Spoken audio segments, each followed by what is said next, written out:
Welcome to Luca and Miguel. Enjoy the video.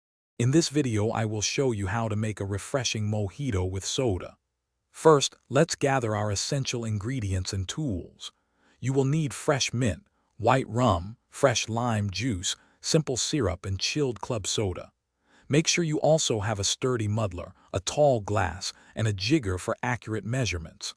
We will use about 10 to 12 fresh mint leaves to start. Now, let's begin building our mojito. Place your fresh mint leaves into the bottom of your tall glass. Add 1 ounce of fresh lime juice and 3/4 of an ounce of simple syrup. Gently muddle these ingredients together. Remember, you are not pulverizing the mint. Just a few light presses will release its aromatic oils.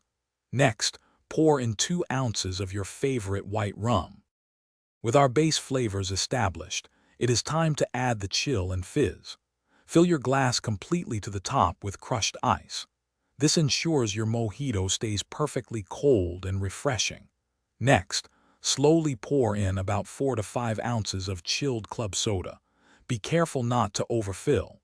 Give the drink a very gentle stir to combine everything without losing too much of that wonderful carbonation. Our mojito is almost ready to enjoy. For the perfect finishing touch, garnish your drink with a fresh lime wedge and a vibrant sprig of mint. This adds both visual appeal and an extra burst of aroma. Serve your freshly made mojito immediately to savor its crisp, effervescent, and perfectly balanced flavors. This simple recipe yields one delightful drink, ideal for any gathering or a relaxing moment. Thanks for watching and please subscribe. It's the best investment you'll ever make.